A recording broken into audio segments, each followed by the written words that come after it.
Hello, my name is Dimitry Anastakis, and I had the good fortune of being a Jackman Humanities Institute Fellow for a 6-month term in 2022-23.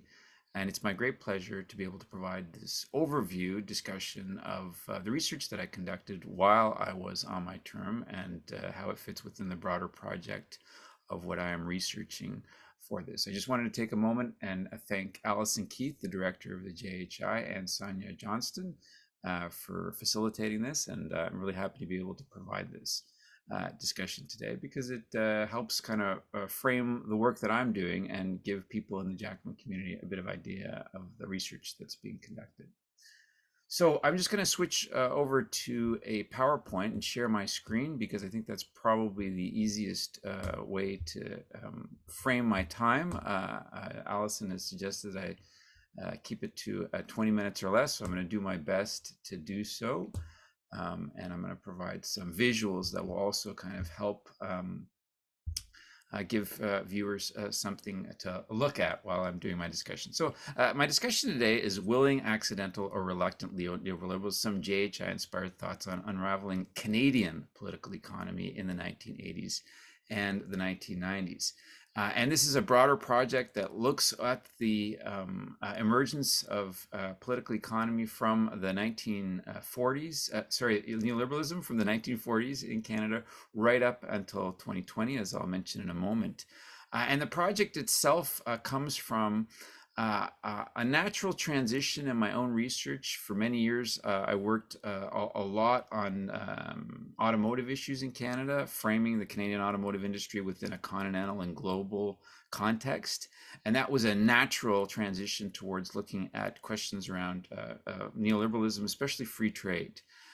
And I've got to do this. I'm kind of required to do this. I've got to plug a little bit some of the projects that I've recently finished that help to explain my own research evolution. So one book that is coming out next year, which really did help to frame what I was thinking about, was a book about a car, the Safety Vehicle 1, Malcolm Brickland's car, which was built in New Brunswick in the 1970s, is a real hinge point about that, and that's coming out next year in January, as is an edited collection, the North American Auto Industry since NAFTA. So the work that I'm doing in this project kind of stems from that and is framed by a lot of the automotive discussions, but it is much broader than that. And I want to just spend a couple minutes framing what I'm going to talk about before I get into my points of discussion. So that's the project there. The Reluctant Neoliberals, Free Trade, Business and Politics in Canada. And I'm going to explain why I call them reluctant, though in this discussion, I've also got willing and accidental. And today I'm going to just spend a few minutes talking about what neoliberalism is and providing a definition, because it's one of those terms that has a lot of contested meaning. It's really important to lay down a definition of this because it's so central to the question of how we understand political economy and ideology in the economy as it transitioned over this period from the 1940s right up until very recently and even till today. The other thing I'd like to do is frame the Canadian neoliberal experience within the broader international neoliberal kind of transformation that happened in this period, and how does the Canadian experience fit within, depart from, differ, or contrast with what was going on internationally, especially in the United States and the United Kingdom. So that's one kind of departure point. And I'm going to do so by talking about a couple of examples. I'm going to talk about individual rights, and I'm also going to talk about free trade, which are central aspects of the neoliberal ideology as it emerged in the 1940s and became so central to how we understand the world today and that we live in.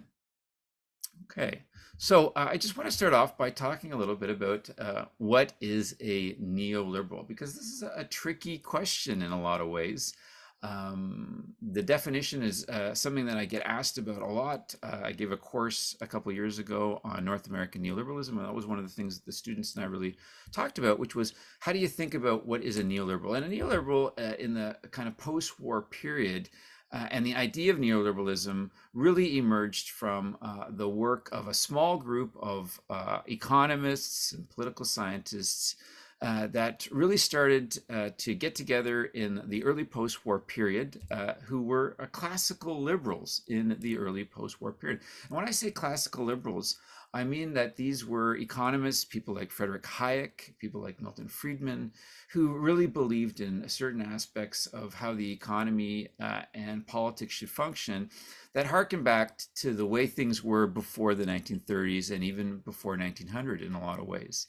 This image that I have on the left here is the Mont Pelerin Society's kind of manifesto, where they came from and why they had the views that they had and pushed the perspectives that they did. And they were very much believers in liberalism as it's classically defined, but because they emerge in the post-war period, they're considered neoliberals because the landscape that they're living in and the structures that they're challenging are different than what was happening before 1930s. In fact, you have a kind of idea here that these classical liberals are not just espousing classically liberal ideas, but they're also challenging what has emerged in the post-war period, especially with the New Deal in the United States and the broader kind of welfare state and Keynesian intervention that has occurred starting in the 1930s and the 1940s, especially during the war. So the neoliberals are classical liberals, but they are emerging in a post-war period where they're fighting a lot more than that because of the emergence of statist notions, state activities, macroeconomic state activities that they don't agree with. And that image that I have there is from some of the research that I conducted at Stanford at the Hoover Institute, because they have the papers of the Mont Pelerin Society there, and Friedrich Hayek, von Hayek, and also Milton Friedman, who are the kind of instigators of this neoliberal view of what became to be seen as neoliberalism. Even though they would not call themselves neoliberals, they would have called themselves classical liberals, and they even spent some time differentiating themselves from what they see as the American view of a modern liberal, which is a New Deal liberal. They see themselves as much more classical liberals. So that's one kind of key thing. It emerges from Europe, it becomes an American idea, and it spreads from the 1940s. One of the things that is important, though, is to kind of lay out what actually constitutes this neoliberal ideology. And in that view, the neoliberal ideology, as espoused by people like Friedman, in contrast to people like John Maynard Keynes, is something that really does focus on fundamental aspects of how they saw the market functioning. They were much more market fundamentalists in the sense that they saw the New Deal and a lot of the kind of Keynesian measures intervening in the economy in a way that they did not like. They thought that the market should be left completely unfettered, and that they didn't like measures that were countercyclical macroeconomic measures. So that's one of the things that they've very much challenged, and they espouse market fundamentalism. They espouse the notion of individual rights, especially property rights, as market fundamentalists. They see micro actions by individuals as being far more important and essential to the well-functioning of society than the macroeconomic measures that Keynes was espousing. And while they push individualism, a lot of it is around property rights, though there are other aspects of individualism that they also push in individual rights. One big aspect that combines a lot of this is free trade. They're very much in favor of free trade. And no barriers, no tariff barriers, no protectionist barriers to trade. This becomes a huge platform for neoliberals, and it's something that becomes a kind of hallmark of how neoliberalism really is successful in pushing their economic policies. Neoliberals are really successful in pushing their economic policies. Of course, in Canada, we have a lot of experience with that. One of the things that the neoliberals do differentiate themselves compared to classical neoliberals is in some ways because they want to return to this idea of a night watchman state, where the state does very little in terms of intervening and interfering in the economy or political nature, that there's no welfare state. They'd like to roll back the welfare state that emerges such that it is in the post-war period in places like Europe and United States, especially like the New Deal measures, but also in Canada too, where they want to roll back and have the state simply do defense and some regulation, but not much at all, only really in the service of defending the sanctity of property and individual rights and freedoms. One of the things that comes along with that in the neoliberal world is they want to push a lot of deregulation to roll back some of the measures that happened in the 30s and the 40s, and privatization, especially to privatize some of the state-owned enterprises that emerged in the wake of the Second World War. So that's a big aspect of the neo aspect of liberals.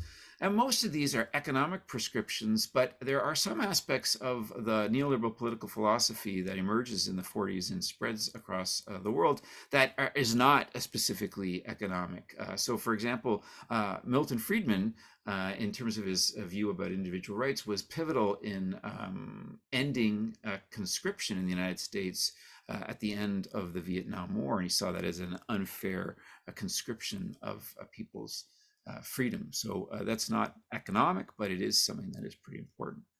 How does that fit within the Canadian context? And this is what I'm wrestling with here. I'm thinking about this as the big book of Canadian neoliberalism. How does Canadian neoliberalism and the strain that emerged in Canada fit within this broader international movement? How does it compare, contrast? How does it interact? How does it emerge in comparison to what's going on in Europe, especially the United Kingdom, and with the United States? And this is where this idea of reluctant neoliberals, willing neoliberals, accidental neoliberals come through, because one of the nuances of the Canadian experience is that there's a wide range of groups, stakeholders, individuals, politicians, business leaders, all kinds of people who are kind of on a neoliberal spectrum, on this kind of framework of neoliberalism. Some of them are much more willing to embrace the ideals that are emerging out of this ideology. Others are a little bit more reluctant. A good example is Brian Mulroney, who, many people would see himself as a neoliberal, especially from the perspective of the 2020s, though he might not call himself that. And Reagan and Thatcher, might not call themselves that either. They might call themselves,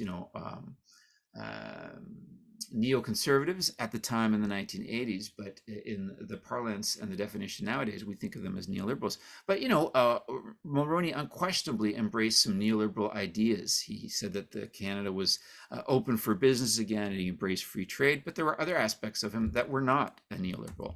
Similarly, someone like Stephen Harper would be considered very much a kind of neoliberal as part of the Reform Party in the 1980s. The ideology and the perspective that he pushes fits very well within a lot of the precepts that are being espoused by people like Milton Friedman and these other political leaders. And of course, there are some examples at the provincial level that are obviously avowedly very much embracing of neoliberalism. The common sense revolution in Ontario is something that is a perfect example of the kind of supply side economics that are embraced by that government. But there's other aspects that really reflect a kind of neoliberal view. Now, at the same time, there are others in Canada who would be seen as having done neoliberal actions, but maybe aren't considered neoliberal, or didn't consider themselves neoliberal, and wouldn't consider themselves neoliberal today. Bob Rae, as the Premier of Ontario, imposes austerity, the social contract, Rae days, which some people in retrospect would say that's a very neoliberal kind of approach to governance and the state.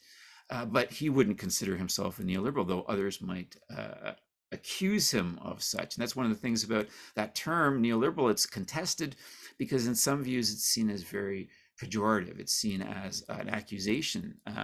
Similarly, the 1995 Liberal budget and the Liberal Party that is in power between 1993 and 2005, they would not consider themselves neoliberals, even if some of the actions and many of the policies that they imposed and undertook would be seen as neoliberal. So that 1995 budget, the government's decision, the Chrétien government's decision to shift from being against free trade, or saying that they would renegotiate the 1989 FTA, to one that embraces free trade and globalization, is also part of that neoliberal continuum.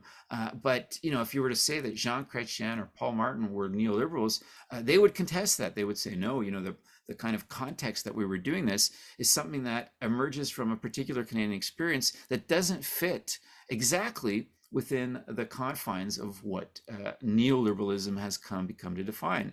And this is where we get into these examples of what I'm talking about, because as I'm going through this project, I'm wrestling with these questions of how do you fit Canadian experiences within this broader international movement for neoliberalism. And one of the key issues of the many issues that I'll be dealing with is the question of individual rights and individualism. Individualism was a key aspect of the Friedmanite revolution in terms of shifting towards microeconomic policies and kind of returning the view, especially around the economy, towards the individual, away from collective responses and macroeconomic responses. But one of the things that we have to understand is that during this era in which neoliberalism is really pushing individual property rights and individual rights, there's a broader rights revolution ongoing, one that has a deep and direct impact in Canada. The Canadian rights revolution is well-trodden historical and political terrain. And we really have to kind of think about what's going on in terms of the individualism being espoused by the neoliberals and how it fits within this broader rights revolution. Because there's a revolution going on that's a collective rights revolution, but also one that pushes individual rights for people who are in the LGBTQ community, women's rights in terms of their own equality, and the issues going on in Canada around, the abortion and the Royal Commission on the Status of Women. There are rights for Francophones, obviously. There are rights for Indigenous peoples. So there's a lot going on. How do we kind of figure that out in the period between the 1940s and the 1920s, especially in the 1970s and the 1980s, when you have the emergence of Trudeau and his magnificent obsession, which is an individual rights-based regime that's amended and attached to the Charter of Rights and Freedoms. Now, this is to the Constitution through the Charter of Rights and Freedoms. This is something that had been going on for a long time in the post-war period. You have the Universal Declaration of Human Rights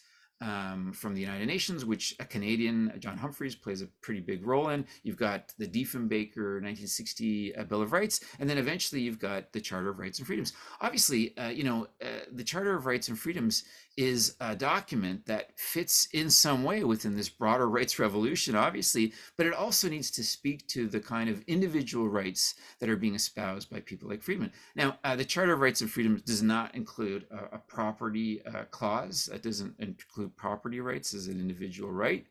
And it does have a lot of collective rights in it too, but it still is very much a statement of individualism and individual rights. And one of the things I'm wrestling with as I go through this project is, how do you fit the Canadian experience within this broader ideological framework that's being espoused by these people that has all kinds of international and continental and national context within a global framework? So that's one key issue that I'm working on.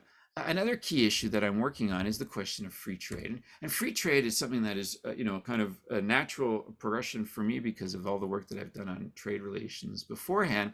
But within the context of the post-war period and the idea of, Canadian trade internationalism and the question of free trade with the United States, this is something that really, in the Canadian experience, has a really unique kind of a nuance. Lots of countries deal with the questions of free trade and trade agreements, but for Canadians, this is something that goes back long before neoliberals like Milton Friedman were on the scene. I mean, the question of free trade, especially with the United States, because of our unique situation, geographical and political, goes back to the 19th century. It's been a contested issue over the course of more than like 2 centuries, where elections have been fought over it in 1891, 1911. There were battles over it in the 1940s. And of course, in the 1980s, there was an existential discussion about free trade. Now, obviously, free trade and globalization, and especially this notion of free markets and free trade, fits perfectly within the neoliberal ideology. But for Canadians, it has its own unique, nuanced story. And a lot of Canadians would say, the question of free trade from a Canadian perspective doesn't fit within the kind of broader framework of how we understand post-war neoliberalism, but it's got so many overlapping connections. And, part of the argument here is that, there are lots of reluctant Canadians who are reluctant to embrace free trade, but eventually they do join in free trade agreements with the United States.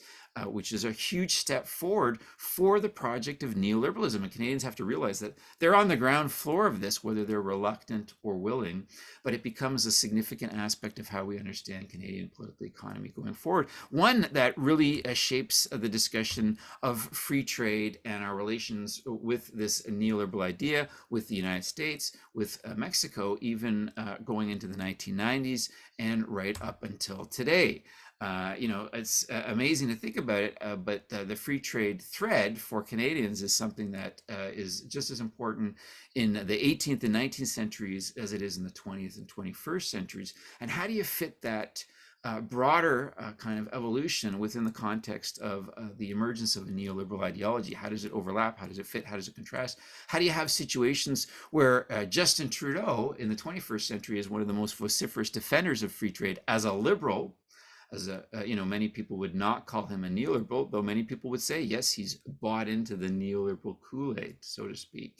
There's a picture of Christian Freeland. So this is one of the things that I'm dealing with, and it was great to be able to have time with the Jackman Institute to be able to do this. One of the things that I did while I was a Jackman Fellow was I gave a paper at a conference on Chrétien and Chrétien's foreign policy, which I talked about the transformation of the Chrétien liberals from the Red Book in 1993, where they say they're going to renegotiate the FTA, to the party that really embraces NAFTA and becomes a staunch defender of a free trade in a globalized framework. So that's part of that one piece of that broader kind of question, and it speaks to the kinds of issues that I'm dealing with. Some of the problems that I'm having and some of the ideas that I'm wrestling with in this writing of this big book of Canadian federalism is that argument about how do you kind of nuance Canadian neoliberal experience within the broader international perspective. How do you structure the book? Like, do you talk about it in themes like individual rights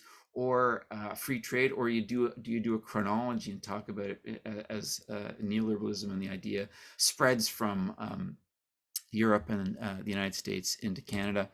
Some of the research themes that I'm kind of dealing with are not just about the specific thematic ideas that emerge from neoliberalism, but how does neoliberalism become popularized and influential in Canada through governance, through think tanks, through political parties, through business leaders. So there's a lot of underlying factors that help to explain how this idea emerges and shapes the Canadian experience. And it's really central to how we understand Canada and our own individual ordinary experiences, because in 2023 and 2024, we are very much part of a neoliberal framework and a neoliberal landscape. How do we get there? How do Canadians kind of negotiate and navigate that? And what are the implications for that? So that's a kind of a summation, and I probably have gone a little bit over time. My apologies. But I just wanted to say thank you again to Alison and Sonia for giving me this opportunity to talk about this.